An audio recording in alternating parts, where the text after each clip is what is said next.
చేసుకున్నటువంటి ఈ కార్యక్రమానికి విచ్చేసినటువంటి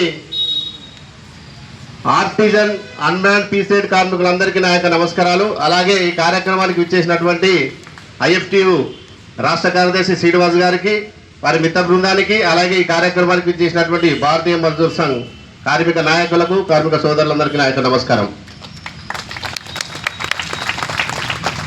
ఇంతకుముందు రాంబాబు గారు 2 విషయాలు అడిగారు. ఒకటి ఏంటిదంటే, అన్న మీరు ఈ ఉద్యమానికి పెద్దన్న పాత్ర పోషించాలి అన్నారు. మొన్న ఆల్ యూనియన్స్ మీటింగ్ జరిగినప్పుడు సుందరయ్య విజ్ఞాన కేంద్రంలో సిఐటియు, బిఎంఎస్, 1535 టిఆర్వికెస్ యూనియన్లు ఆ రోజు అందరం కూడా రౌండ్ టేబుల్ సమావేశంలో పాల్గొనడం జరిగింది. ప్రస్తుతం జరుగుతున్నటువంటి ఆర్టిజన్ల సమ్మె,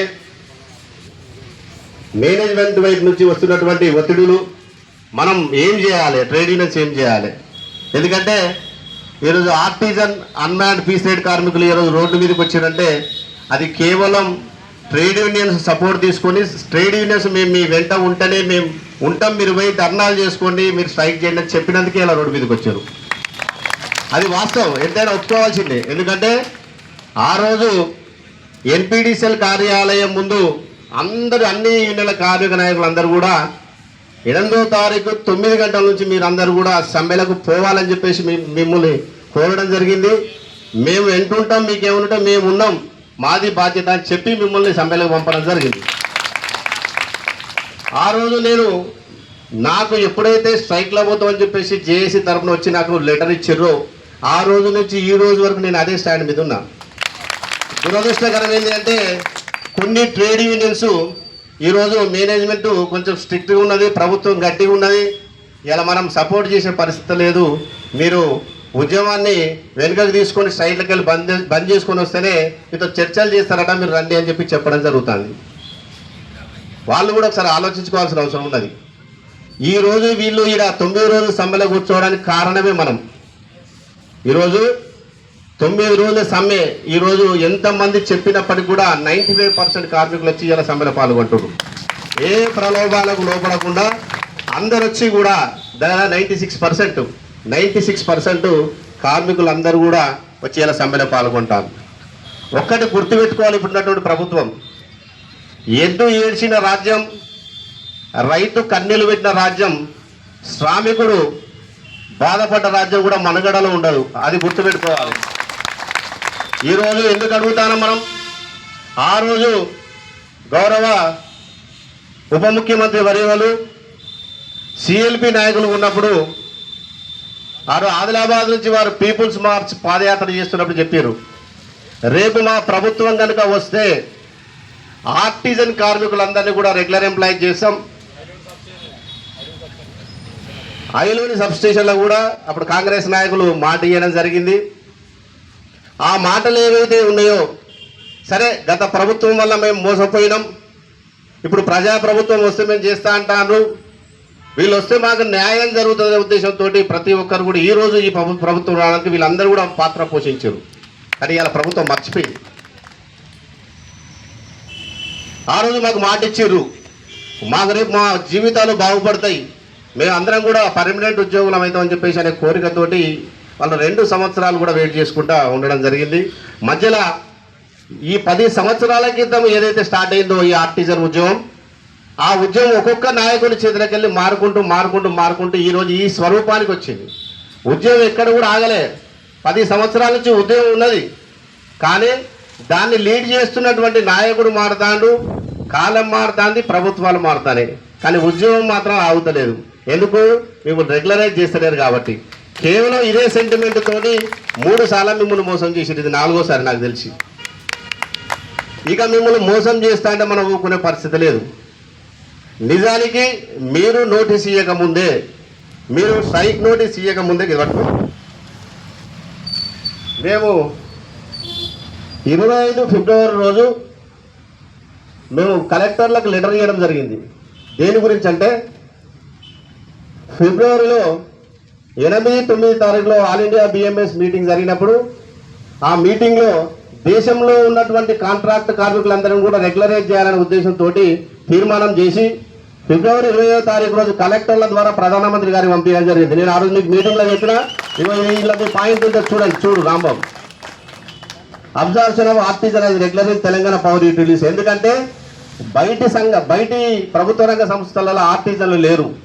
అయితే దీని తర్వాత మళ్ళీ మనం ఏం చేసినాం, ఆర్టిజన్లు, అన్మ్యాన్ డిస్ట్రిబ్యూషన్ వర్కర్లు, పీస్ రేట్ కార్మికులు అని చెప్పేసి మళ్ళీ రిప్రజెంట్ చేయడం జరిగింది. ఎందుకంటే నేను ఉన్నా కాబట్టి, మనం ఉన్నాం కాబట్టి, ఇక్కడ ఎలక్ట్రిసిటీలో ఉన్న పరిస్థితి మనకు తెలుసు కాబట్టి మనం రిప్రజెంట్ చేయడం జరిగింది. నేను అదే రోజు చెప్పిన మీకు, మనం మాట్లాడేది ఒకటి చేసేది ఒకటి కాదు, మనం ఏది మాట్లాడతాం అదే చేస్తామని చెప్పినాం, అదే చేసినాం కూడా. ఇప్పుడు మీరు అన్నారు ఇంతకుముందు టర్మినేషన్ నోటీస్ నన్ను ఎవరు అడగలే. నేను ఆల్రెడీ ఎన్పీడీసీఎల్ సీఎండీ గారికి, ఎస్పీడీసీఎల్ సీఎండీ గారికి ఇద్దరు లెటర్లు ఇచ్చిన టర్మినేషన్ నోటీస్ రిటర్న్ తీసుకోవాలని. ఇప్పుడు మీరు అడుగుతారు, మీరు అడగక ముందే ఇద్దరు సీఎండీలు కలిసి మనం లెటర్ ఇవ్వడం జరిగింది. ఎందుకంటే మనకు చిత్తశుద్ధి ఉన్నది. నేను ఇక్కడికి రావాలంటే నాకు ముఖం ఉండాలి. నేను ఏం మాట మాట్లాడినో అదే మాట మీద మళ్ళీ నేను ఇక్కడికి రావాలి. నేను టెంట్లో ఒక మాట మాట్లాడి, మేనేజ్మెంట్ దగ్గర ఒక మాట్లాడి, మళ్ళీ డివిజన్ సెక్రటరీ ప్రెసిడెంట్లో ఫోన్ చేసి మీరు పోయి కార్మికులందరినీ జైలుగమ్మని చెప్పండి అని చెప్పేసి క్యారెక్టర్ మాకు లేదు. అట్లాంటి నాయకత్వం కూడా మన దగ్గర లేదు. ఒక్కటి మాత్రం గుర్తుంచుకోండి, ఈరోజు ట్రాన్స్కోలో మన ఆర్టిజన్ చేసి మిత్రుడి అలా పొద్దున పోయినరు, చర్చలు జరిపినరు. సరే, ఇది మనం ఆహ్వానించదగ్గటువంటి విషయం. ఇంతవరకు దాకా కూడా మనకు చర్చలకు విలువ లేదు. ఈరోజు పిలిచిర్రు, మళ్ళీ 3 గంటలకు చర్చలు ఉన్నాయి. వారు ట్రాన్స్కో సీఎండీ గారు వారే డిప్యూటీ సీఎం గారి దగ్గర తీసుకుపోయి డిస్కస్ చేస్తా అన్నారట. దీంట్లో రాజకీయాలు వద్దు, ఇది ఒక పద్ధతిగా నడుస్తుంది సిస్టమ్. ఆ సిస్టమ్ నడవనియండి. ఒకవేళ కనుక ఆర్టిజన్ కార్మికునికి, అన్మ్యాన్ డిస్ట్రిబ్యూషన్ వర్కర్కి, పీస్ రేట్ కార్మికులకు ఏ విధమైనటువంటి అన్యాయం జరిగినా ఎట్టి పరిస్థితుల్లో బిఎంఎస్ ఊకోదు. తెలంగాణ రాష్ట్ర పవర్ ఎంప్లాయీస్ యూనియన్ తరఫున ఖచ్చితంగా మేమే టెంట్లో కూర్చొని కొట్లాడతాం. నేను మాటిస్తాను మీకు, నేను గుర్తుపెట్టుకోండి. మీరు ఇలా కార్మికులు కనుక గట్టిగా మీరు ఉద్యోగం చేస్తానే మేము ఉంటాం. ఎందుకంటే ఏ నాయకుడికైనా ఏంటంటే కార్మికుడి యొక్క బలం ఉండాలి. కార్మికుడు కనుక వెనుక ఉంటే ఇట్లాంటి పోరాటాలని చేయొచ్చు. అసలు కార్మికుడు వెనుక లేకుండా ఏ పోరాటం చేసి నా కోసం నేను పోరాటం చేసుకునే పరిస్థితి ఉండదు. కాబట్టి ఇప్పటికైనా కానీ మీరు ఆలోచించుకొని మనం ఏం చేస్తాం, మన ఏ నాయకత్వం ఏం చేస్తుంది, మేనేజ్మెంట్ ఏం చేస్తుంది, మనం ఎటుపోతాం అది ఒకసారి ఆలోచించుకోవాలి. ఇక మోసపోయే పరిస్థితులు వద్దు. ఎందుకంటే సగటున ఆర్టిజన్ కార్మికుల వయసు 50 సంవత్సరాలు. మీరు ఎంత పోరాటం చేసినా ఇంకో 10 సంవత్సరాలు చేస్తారు కావచ్చు. 10 ఏళ్ళ తర్వాత ఆ గేటుకు మీకు కూడా సంబంధం ఉండదు. ఎందుకు క్రెడిట్ కార్డు ఉండదు, ఓ పెన్షన్ ఉండదు, అసలు ఏ ప్రయోజనాలు ఉండవు. ఇది మాత్రం మీరు గుర్తుపెట్టుకోవాలి. రేపు రిటైర్డ్ అయిన తర్వాత డిపార్ట్మెంట్కు మీకు సంబంధం ఉండదు, అది గుర్తుపెట్టుకోండి. కాబట్టి కొంత సంయమనం పాటించండి.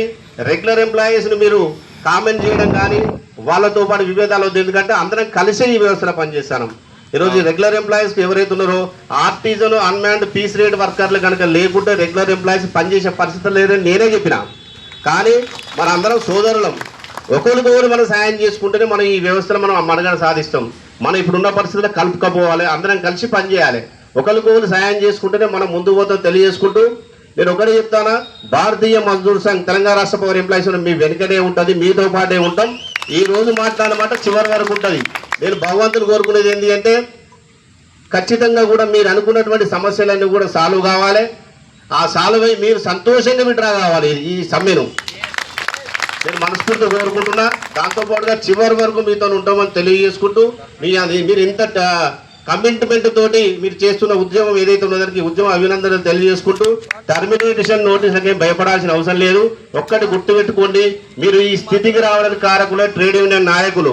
మీకు టర్మినేషన్ నోటీసులు వస్తే ఇవ్వను కూడా ఇక్కడ నౌకరీ చేసే పరిస్థితి ఉంది. గుర్తుపెట్టుకోండి. నేను ఛాన్సేపు మాట్లాడినట్లు, ఎందుకంటే ఆకలి అవుతుంది, అన్నం వచ్చింది, మనం ఎంత కష్టపడి పనిచేసే తిండి కోసమే. 3 అయిపోయింది, ఇప్పటికి లేట్ అయింది, నా వల్ల కొంత లేట్ అయినట్టు దయచేసి క్షమించాలి.